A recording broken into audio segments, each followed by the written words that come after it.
Thanks for coming. My name is Bruno Borges.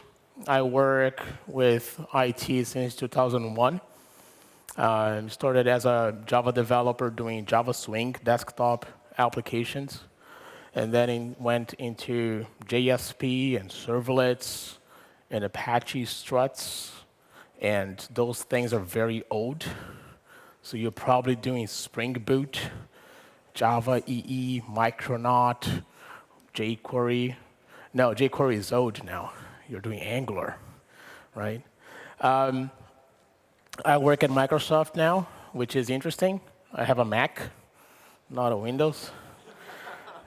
They asked me, do you want a Windows or a Mac? I said, I never had money to have a Mac, so I appreciate the Mac. Thank you. And they never used Windows, ever. I will say that. I worked at Oracle before. The last 5 years until the beginning of last year, I worked for Oracle. I was part of product management and developer relations team. And we did a bunch of projects and initiatives for cloud developers and Java developers. And Microsoft was very happy to open up a position to engage with the Java community and also get feedback from Java developers to help Microsoft build a better cloud for Java developers, for Java applications. So that's why I'm at Microsoft right now. So let's talk about serverless.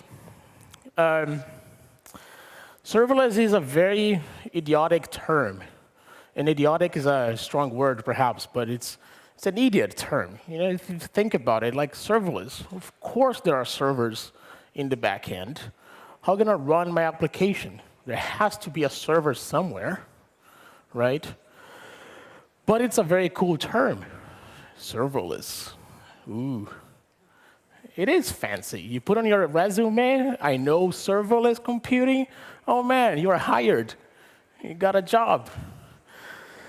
The term was invented around 2010, 2011. So it's been almost 10 years since the idea of serverless came out. But what is serverless?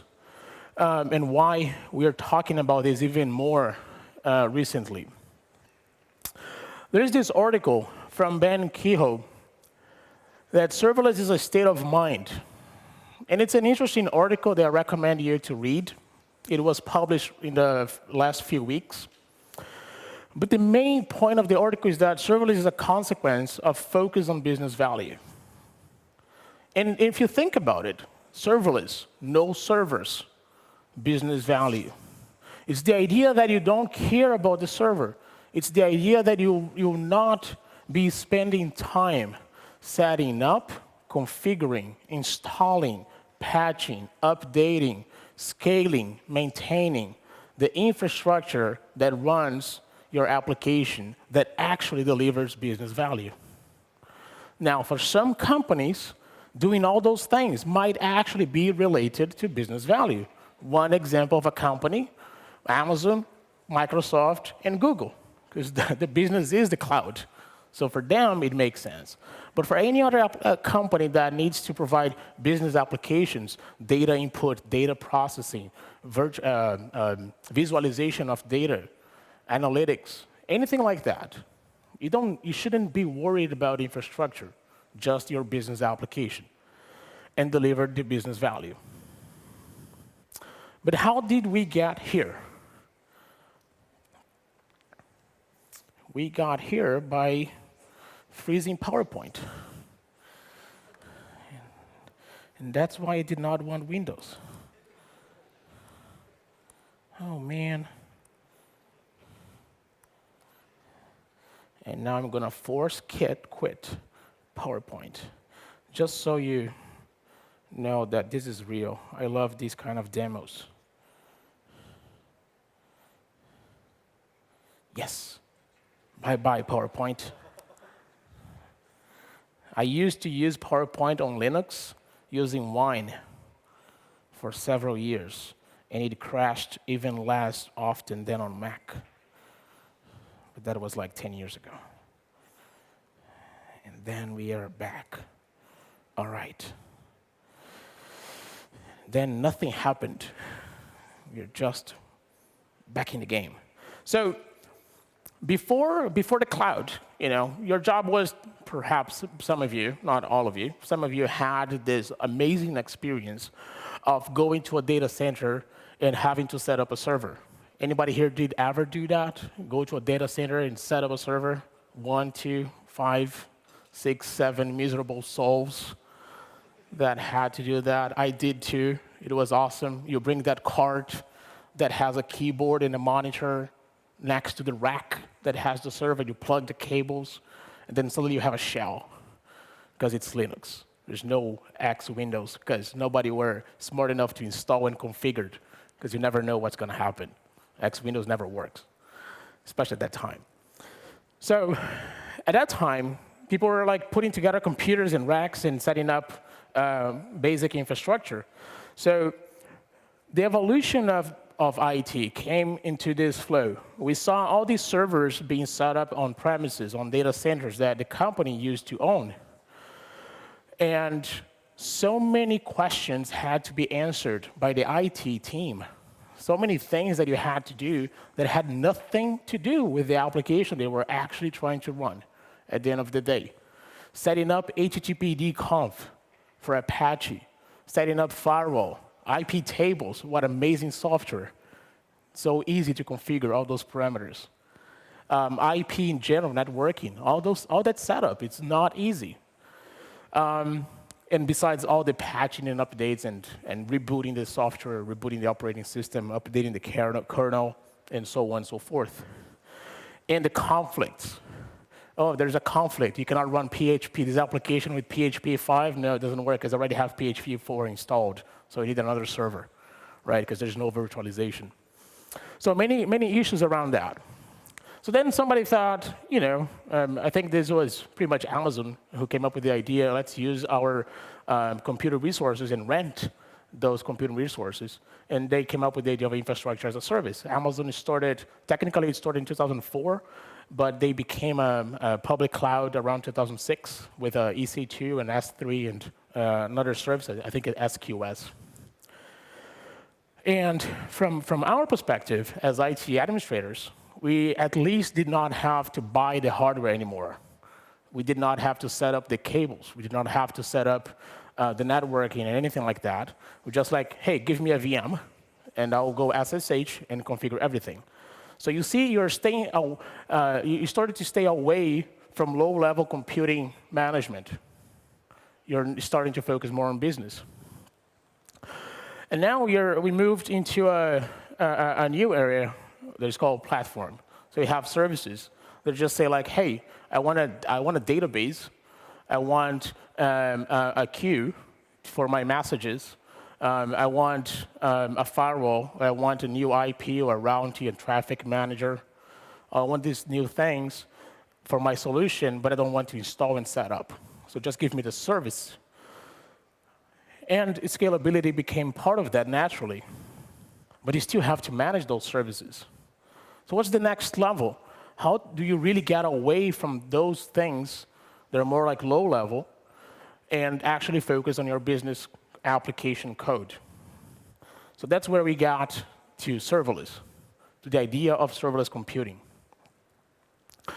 And of course, there are some details in how you architect serverless applications.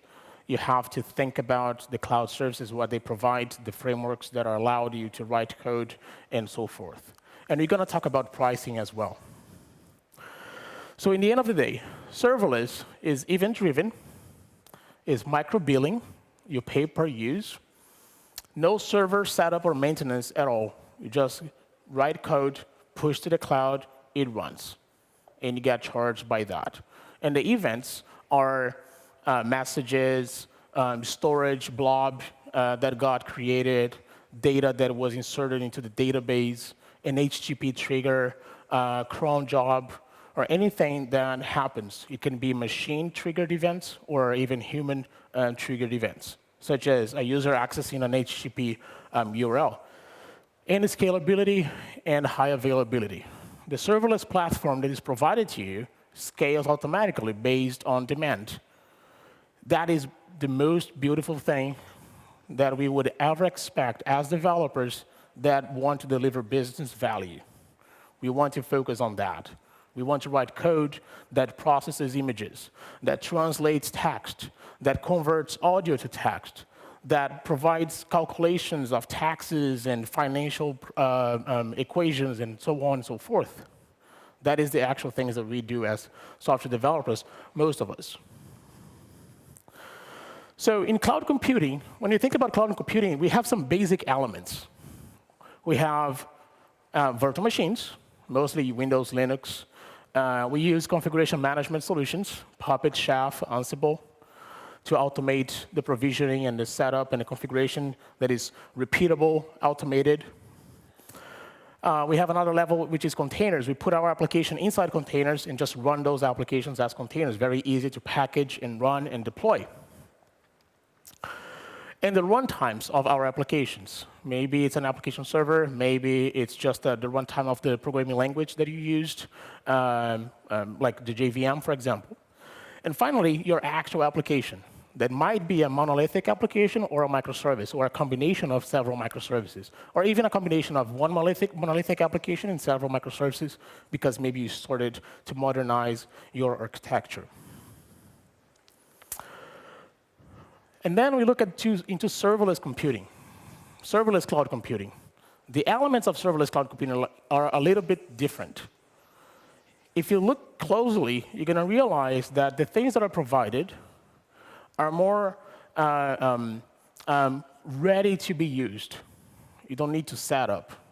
You just write code. So you have your functions as a service. There are different ways to write functions and deploy them and run them in the cloud. You have events, how you process events, asynchronous events, synchronous events, queues, and so on. Flows, how do you manage those events and the communication between functions and data, so you design flows.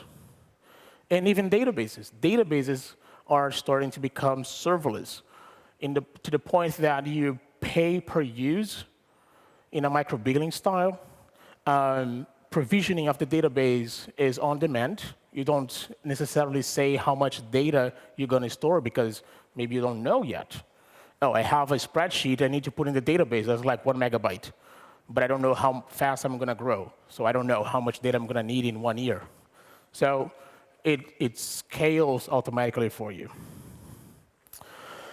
So when we think about serverless databases, there are different types. And this is not a comparison of two services, because they are technically different. But they are, in a sense, serverless. Azure has a service, a NoSQL database called Cosmos DB. And you don't get charged necessarily per storage. You get charged primarily based on transactions or requests per units. And a request unit can be the creation of data, the deletion of data, the query, the retrieve of the data, all these transactions that you operate with a database. And you put together also memory and CPU and I/O per second. So Cosmos DB combines all those metrics and then charges you per usage. So that is the kind of model that Cosmos DB uses. And it's a NoSQL database that has support for MongoDB API, Cassandra API. You actually can write SQL queries on top of it. And then you have AWS Aurora Serverless, which supports MySQL right now. I think they're about to support Postgres. But you have the storage, the database storage, where your data is hosted. But to process queries, you need a database instance where you're going to send the query to, and that query will analyze the data and provide your result. So the database instance, that is provided as a serverless technology based on demand by users or by applications. And then you get charged by the time that database instance is running. So imagine you have this Oracle database that is running for 1 year, and you paid the license, but nobody triggered any query into that database. You paid for the Oracle database no matter what. And in the Aurora serverless database, you pay once the database is up and running, and you get queries into it. Serverless flows. This is just a screenshot of how it works on logic apps. And it's a very graphical design tool where you're going to say, here's an event. It can be a trigger. It can be a queue. It can be a Twitter message. It can be a document that was put on your Google Drive or Dropbox or anything. And there are several connectors for that. And then that thing will trigger a series of events and flows that you can actually write code to make a condition of where that flow will go to. And there are different services for that. Amazon has a service for this. Oracle has a service for this, Oracle Cloud. And Azure has Logic Apps.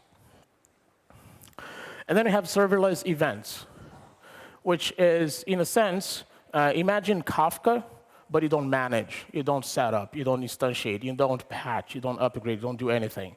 Here's my queue, here's my topic, here's the connection string, my application will send a message there, and it's going to get processed. And that's it. That is serverless. And for example, this is the pricing on Azure Event Grid. You get charged for 60 cents per million events. That's a lot, if you think about it. And you get even 100,000 for free. I think it's per month, 100,000 per month, but for free. And if you look closely, the event grid will send messages to your actual functions with custom code, might integrate with Logic Apps, where you have your flow, custom flow, might go to the database, to storage, or even external systems. And you don't have to set up anything. So that is pretty cool. And it scales really easily. But when we think about writing functions, how do we write our actual, the custom code that will process the data? And there are many ways to do that.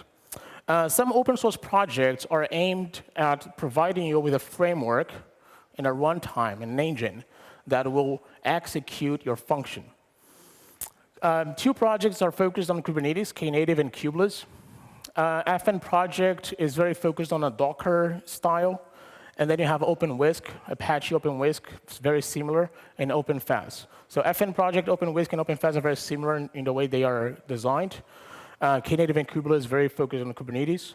And then we have Azure Functions, which is fully open source, and it can run anywhere as well. And it's quite maybe tricky to understand, or for me to explain, but Azure Functions is a project, and it's also a cloud service, where we run the triggers and the bindings and the hosted environment.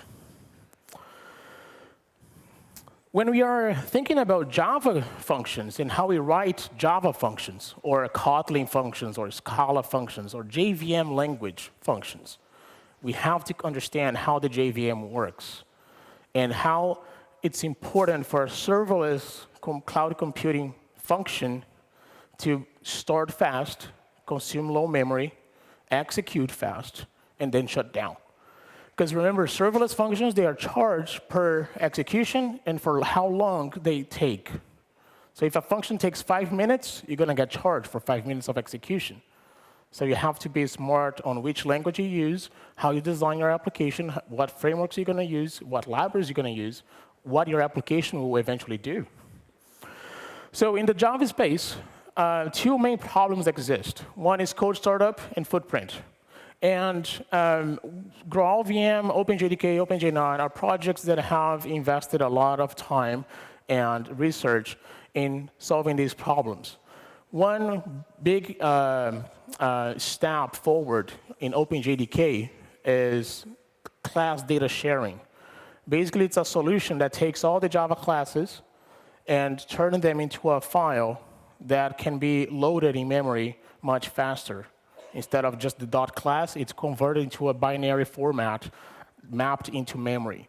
So when you have especially multiple JVMs, they take advantage of that file that is mapped into memory for faster startup.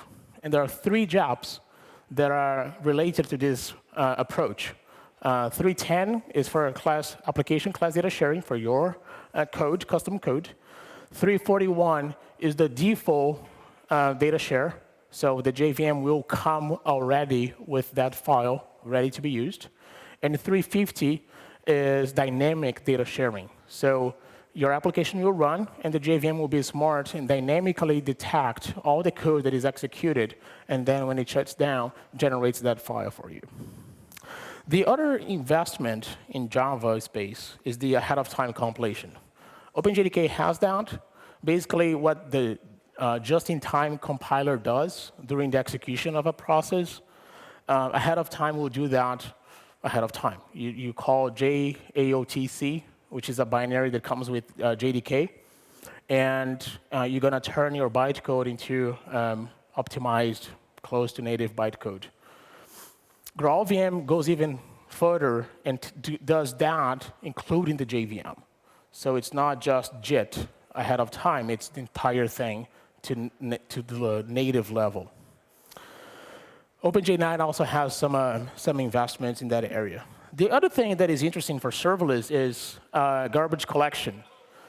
If I'm expecting my serverless function to run for 5 minutes or less, why do I need garbage collection? Depending, of course, on what you do, let's say you're going to do a bulk operation on the database, maybe you're going to need garbage collection because you're going to process data and clean up and process data and clean up. But in most cases, you probably don't need a garbage collector for a serverless function. And there's a project on OpenJDK, the Epsilon garbage collector implementation. It's literally a garbage collection that does not collect garbage. So it allocates objects in memory, but does not remove them. And that makes your serverless function and the JVM process a lot faster. So let's take a look at our first function in serverless computing, and especially function as a service, and how we do that. So I'm going to go to my editor, and I have here a setup of a Maven archetype project command that will generate Java function for Azure functions. Different cloud providers have different ways to create a Java project for their serverless functions. We use Maven for generating a project and deploying into the cloud. So I'll trigger this command, and I have my project. Here's Hello World. I'm going to go into Hello World, Maven package, and I have a function that is of type HTTP. Let me open the code. And here's there's some comments, but here's basically the function. There's an annotation of the function name. This will be ultimately the URI /HTTP trigger-java of my HTTP function. How this trigger happens, what methods are supported. I will support get and post. What authorization level I'm going to support. And this is important because there are different types. One of them is function. The other one is application. The other one is anonymous. By default, we generate code that is secure in case you mistakenly deploy into the cloud and you have anonymous. So we put function by default in here. So we have a Java API that you can get the HTTP request, get parameters, or get the body of your post method. And then after that, you have some data, and you can do whatever you want. So to show this code, what I'm going to do is run locally. And the interesting thing about running locally is because, as I said, Azure Functions is a fully open source project, so you can actually package Azure Functions inside a Docker container and run as a Docker container if you want. So here I have it running locally, and now I'm going to just hit this URL. Please pass a name. I'm going to go name equals JPoint, and hello JPoint. OK. But I want to run this thing in the cloud. What do I do? We have an Azure CLI, AZ account show. The Azure CLI on my computer is already authenticated to my Azure account. And the Maven plugin will use the credentials from Azure CLI by default. There are other ways that this authorization might happen. But in this case, by default, we use the Azure CLI authentication. And it will use that to connect to my Azure account and deploy this function. So Azure Functions deploy. And you see, authenticate with Azure CLI. And I don't have any username or password inside the POM file. It was generated automatically for me. It will use Java 1.8. That's the Java version that I have on my system, as you can see here, Java 8.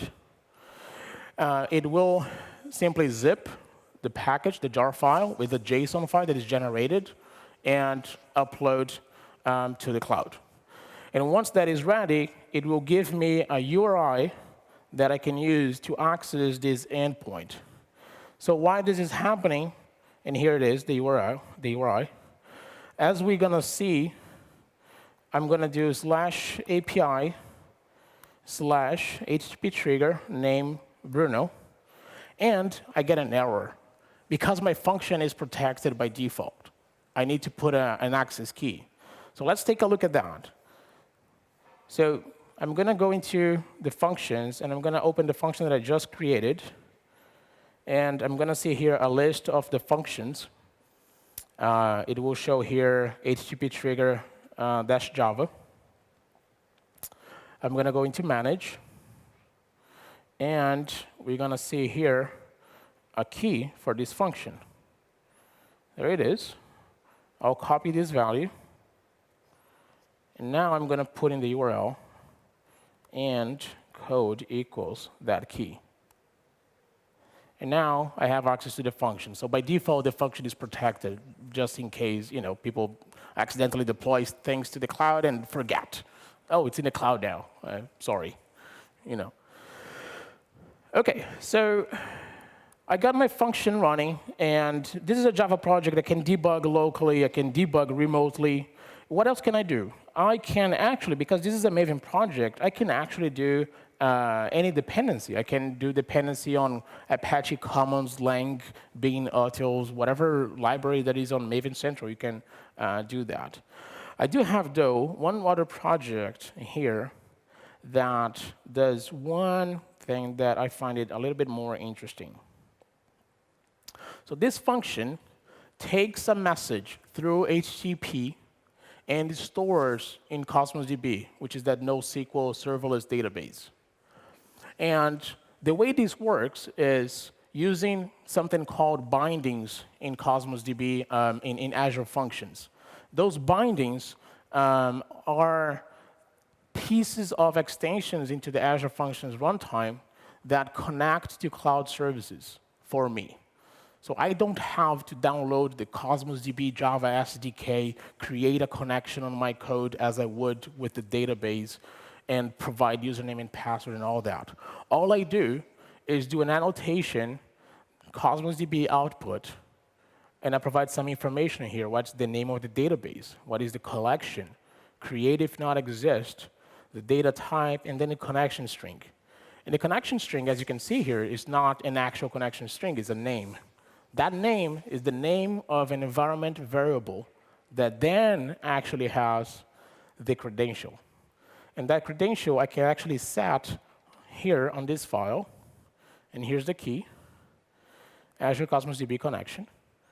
And I also set on my POM file, because it gets from here when it deploys to the cloud. And I put on the local settings because the extension that connects to the database runs on my computer. So I can actually run the function on my computer and connect to the service in the cloud. And we talked about Cosmos DB being a serverless database. And what is interesting about Cosmos DB and these other services that we see on the internet, like Amazon DynamoDB or AWS Aurora Serverless, to create a new instance, you just go to a dashboard like this one, and you go into Add. You select some parameters, like account name will be JPoint DB. I can select, let's use the MongoDB API to front-end my database. And that allows me to even reuse code that was written to connect to MongoDB and connect instead to this instance. I'm going to select here North Europe. Geo redundancy, no. Review and create, and that's it. This will literally provision an instance of Cosmos DB. But as you noticed, I did not say how much data I'm going to need. I did not say how many VMs or instances I'm going to need. All I said is, give me a database. And here's the API that I would like to use. Once the database is created, though, and let me take an example here of an existing database. Here's an interesting thing. This is a map of all the data centers that Azure has right now. And let's say you want to make this application faster for those users that are, let's say, in Brazil. Well, the best thing to do is to provision an instance there that mirrors the data that you have.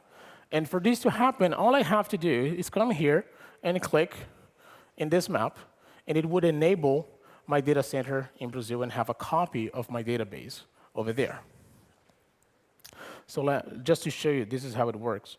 On replicate data globally, and then I select Brazil South, I select West US, I select Sydney, and then I click Save, and automatically this database will have copies of the data in those data centers.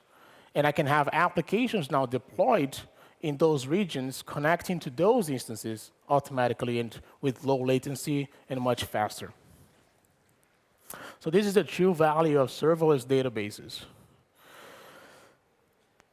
So this function gets this connection and ultimately gets the parameter that I provided, and it stores set value as a JSON name, the name that was provided, into the database, and then returns an HTTP status OK with hello, Bruno.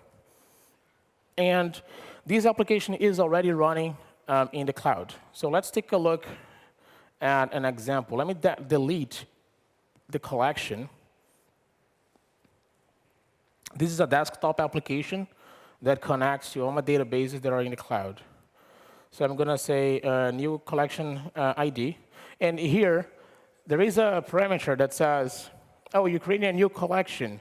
I see that you do have an option for storage capacity.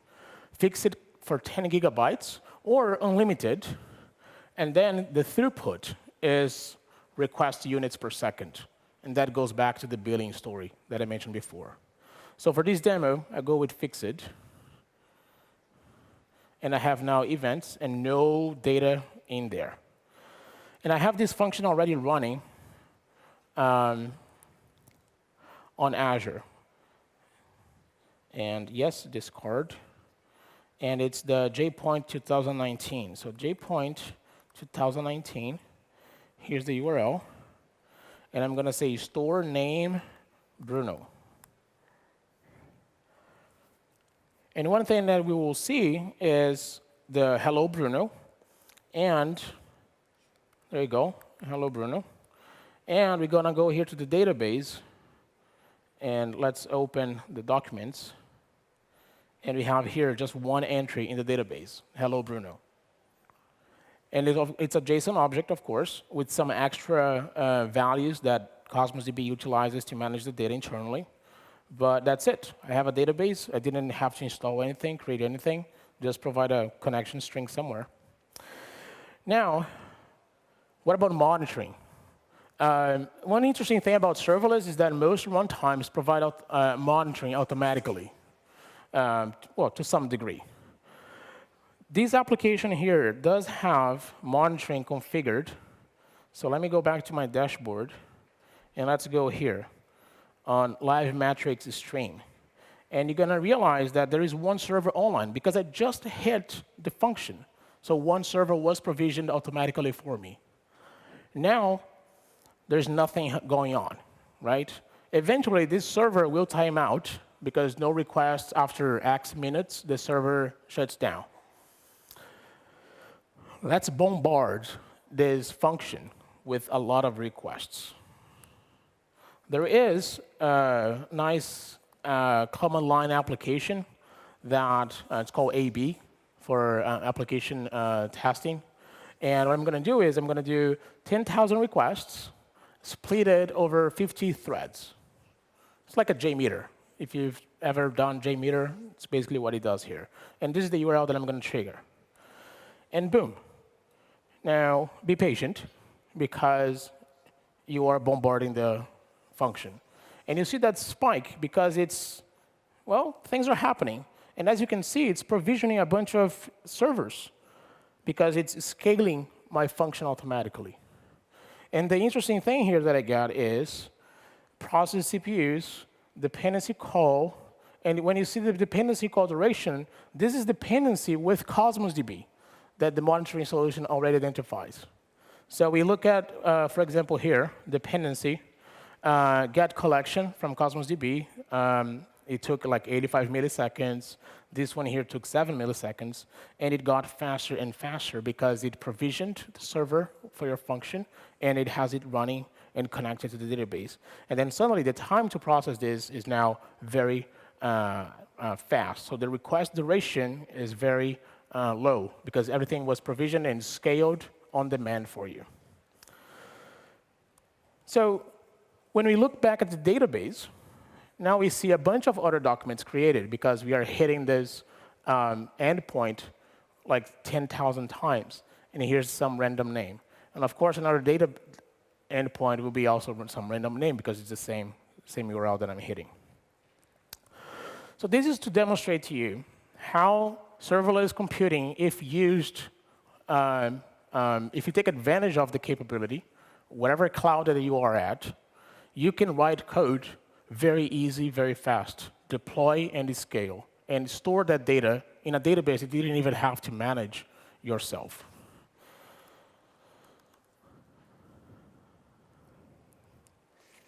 So what about the economic advantage of serverless? We talk about pricing. We talk about, well, there is a cost. It's not free. Well, there is a free quota. Most services provide some free quota. Azure provides 1 million requests for free. AWS provides 1 million. Google, I think, provides 2 million. There's different quotas and different plans for different things. One thing that we need to think about is that what's the difference between on-prem, containers and VMs, and then serverless? And if you look closely, on-premises, you have to buy the hardware. That's an upfront cost. You have to invest. And you don't even know exactly how you're going to scale. Containers and VMs are charged per allocation. Remember, if let's say you instantiate a new VM on your cloud, but users are not going to that VM, you're still paying for the VM. The serverless model, you get charged only if somebody or something actually hits and executes the serverless function. So that is the key difference here from an economic perspective. And the other thing with the consumption of allocated resources like VMs and containers, you can have a container and a VM at 10% consumption, and you think, oh, I want to take the most of my computing power. And then you think, I'm going to bombard this VM and get up to 90%, 100% CPU. The problem with that is performance. Now you have a function or a system that is slow. And then you think, oh, now I'm going to, well, provision another VM. But now you have one VM at 100% and another VM at 50%. And you always have this mismatch of balance in consumption and cost. There is an interesting chart that my friend Stephen Chin and I discussed, and he put together the chart. What is the association between cost and scalability of serverless computing versus containers and VMs?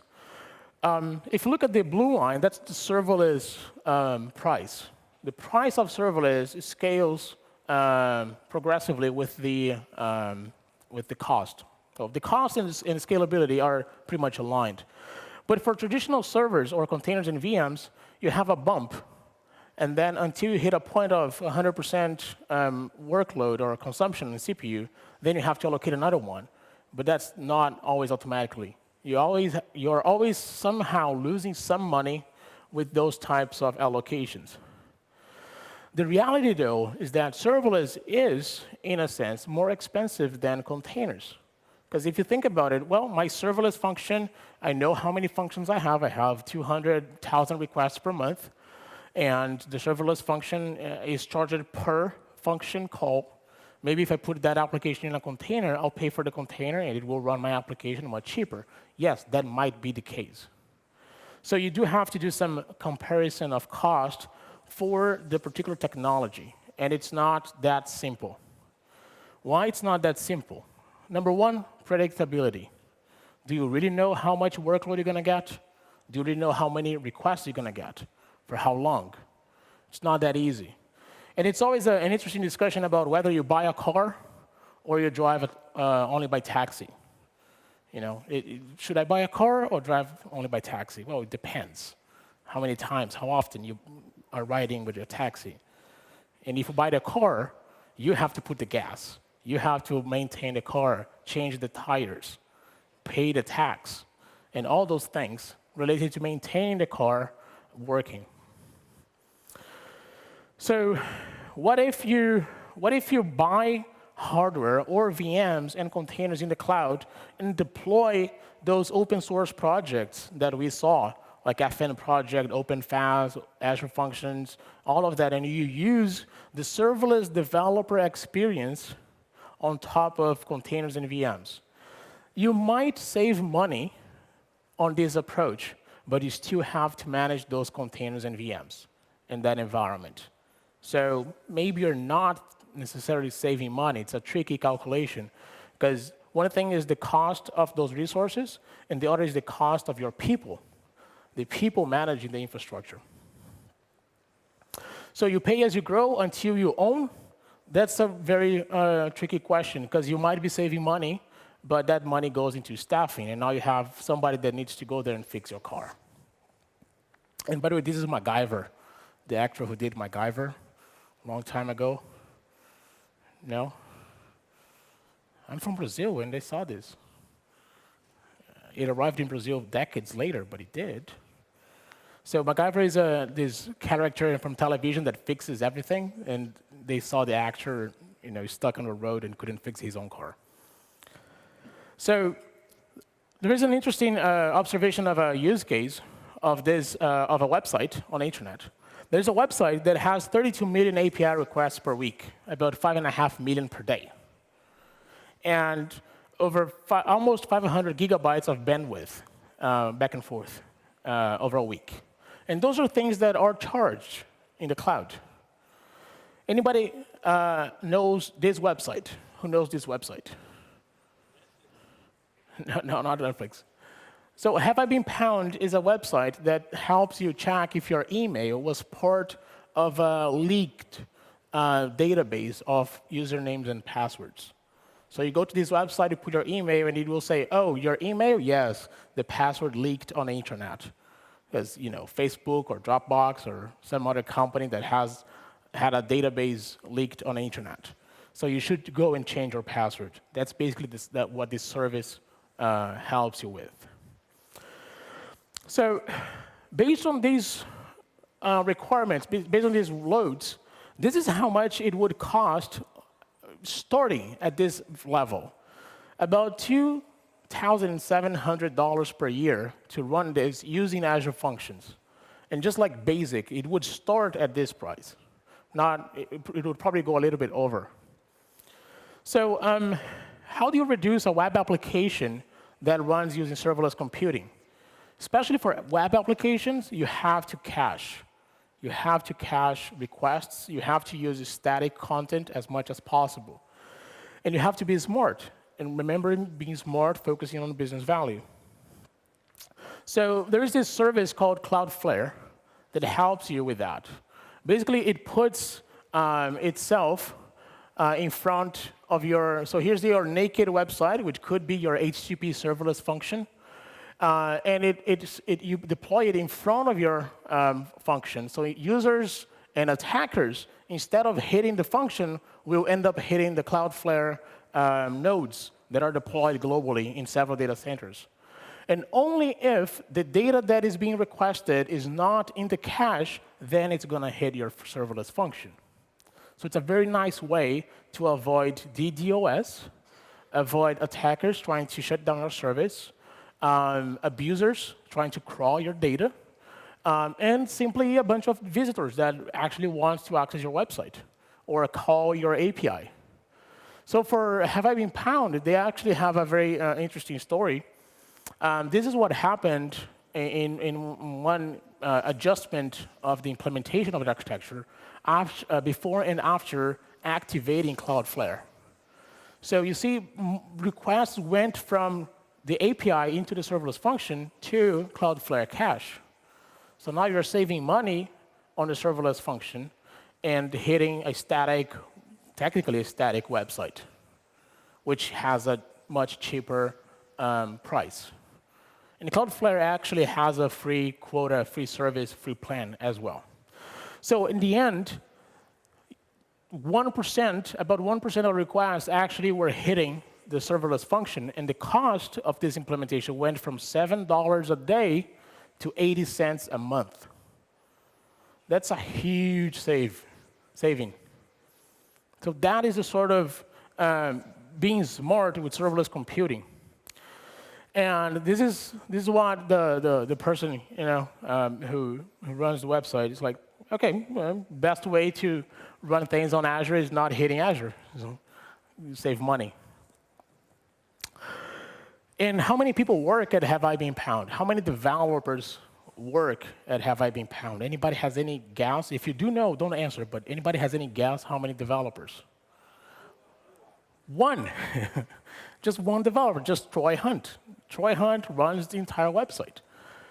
That is a sort of savings overall, because you use serverless, you have people focused on business value, and you don't have anybody focused on infrastructure management and maintenance.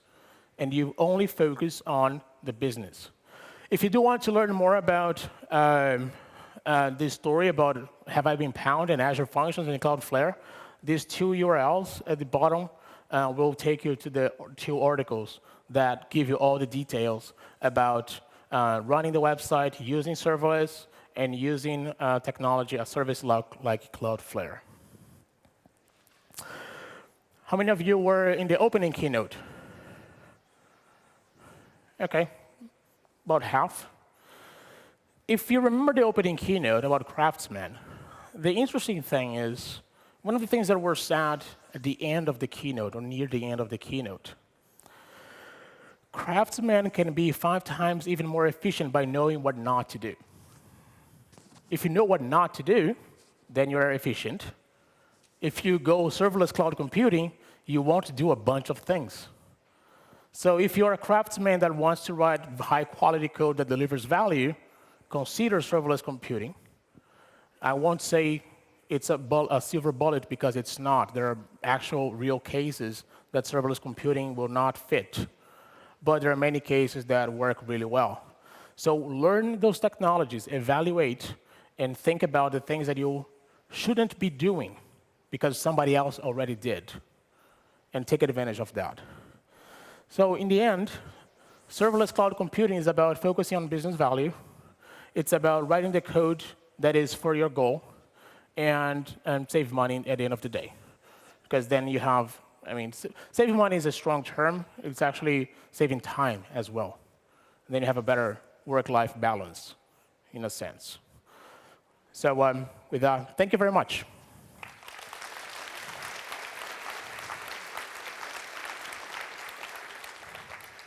Bruno, thank you. So, does anybody have any questions?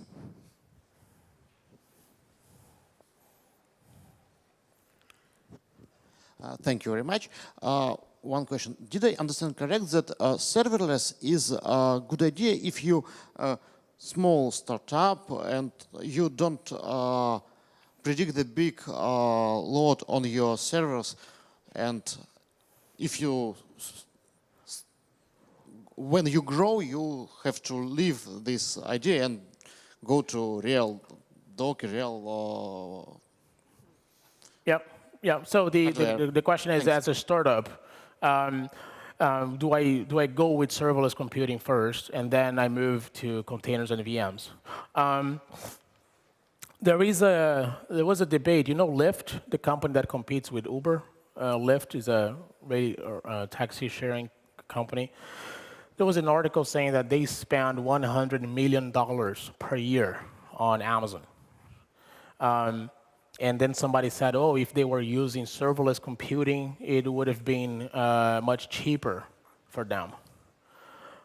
I don't know if it would be much cheaper. Probably, if they used things like Cloudflare and other tricks and ways to not hit the functions all the time. But the thing for Lyft was that the moment for them was just not the right moment. They were too focused on the business, and they were very interested in growing as much as possible. And for them, having all the VC money that they got, just buy the VMs, buy containers, and make it highly scalable from that perspective, because they did get a lot of money at the beginning. But for startups that perhaps don't have the opportunity of getting an investment like Lyft did, and starting really small, serverless is a very interesting approach, because you don't spend that much money at all. And if you do realize, oh, this function here is too expensive in serverless, maybe we should move to a container and have a flat fee or cost for this container, because we have a predictable workload of these functions. So it's about predictability. Do you know how many times your function will be called? Yes. Then it's easy to calculate, is serverless cheaper or more expensive than using a container? Because the container, it's the price of the container, not how many times the function is called. So it's not easy to do the math, but it's possible. And it really depends on the use case. But for startups, the general recommendation is consider serverless computing, because you can start really small, and until a certain point, you don't need to even think about it. But when you get to that point, maybe you should reevaluate if there is other ways to save money. More questions?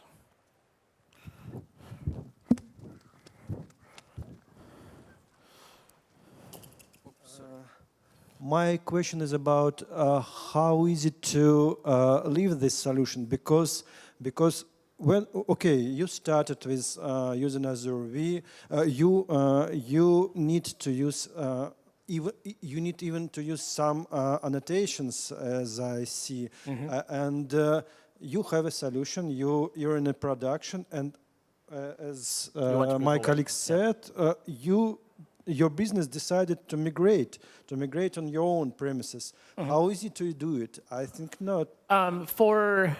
So there are some workarounds.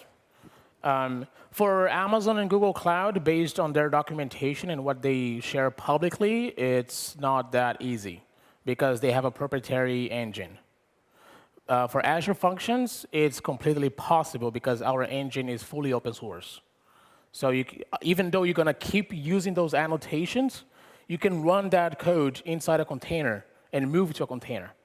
And don't run on Azure. You can run on Amazon if you want. You can run on Google, or you can run on your own data center. So Azure Functions is fully open source. And then you have to manage yourself, you scale yourself, but you don't have to rewrite the code to run elsewhere. That's the advantage of Azure Functions. The other possibility is going with these open source frameworks, FN Project, OpenWhisk, OpenFaaS, and then implement your own serverless platform. But then you're going to have somebody to manage the infrastructure, the serverless infrastructure for your development team. So there are a bunch of trade-offs. So right now, putting all together, all the variables together, it's not just because I work for Microsoft, because I see that Azure Functions has an interesting proposal where there's a fully open source engine, and there's the cloud service. And you can start on the cloud service and move away whenever you want. And right now, it's the only one that provides such offering. Yep. Hello, thank you for your talk. My question is, does Azure analyzes the startup time of Lambda function? For example, if it needs to load some state from the database or something, or it's a bad idea to have the stateful Lambda? So it really depends on what your function is doing. So let's take the example of the HTTP trigger kicked in, and it started the function. And then inside the code, you use the JDBC driver of MySQL to connect to the database. that time spent on connecting to the database is charged as time executing the function. So you have to be careful on what you're doing inside the function. When Azure Functions is developed, when a function is developed using the bindings, the connection with Cosmos DB, for example, is established by the Azure function host in the cloud service. And that time is not considered, is not charged, only when that connection is established and passed to your function. So if you know those details, then you would know I should use the bindings, because then it's time that I won't pay. But if I connect to the database manually within the function, then I'm going to have to pay for that time. So it really depends on those details and how your application is architected. OK?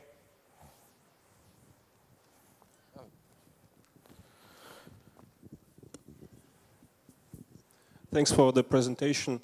Talking from the perspective of personal data, does Azure have any data centers in Russia? And if not, then do you have any plans for that? There's, of course, so I'll tell you, there is a plan to have a data center everywhere in the world, right? We do want that. We announced a data center in South Africa recently. Azure is the first cloud to have a data center in Africa, in South Africa, where it was deployed. We do want to have a data center everywhere. Now, in Russia, I believe right now we don't have a data center. That's what I think. There is, of course, a website that has the full list of all the data centers available in the planet. Mars and Moon are not included in the list for now. Yeah. We do have a data center North Europe, which is, I think, Amsterdam, and West Europe, which I think is Berlin. And we, for some countries, we have what we call government data centers. So we have Azure Germany government data center. We have Azure UK government, Azure US government. So I'm sure that somebody is thinking about, let's have a data center in Russia, and let's have a Azure government data center in Russia for many legal jurisdiction reasons. But I cannot confirm right now whether that's ongoing or not. Yes, login is included. There is login. There is live login, and there is also login that you can capture to see later. And debugging, on Azure Functions, you have debugging locally and remotely. From the IDE, VS Code, Eclipse, and IntelliJ, we have support to do remote debugging of the function running in the cloud. Though I would say it's not that much required, but I would understand developers wanting to see the real thing. But the thing is, the function that runs in the cloud and the function that the way it runs locally on your computer is the same way.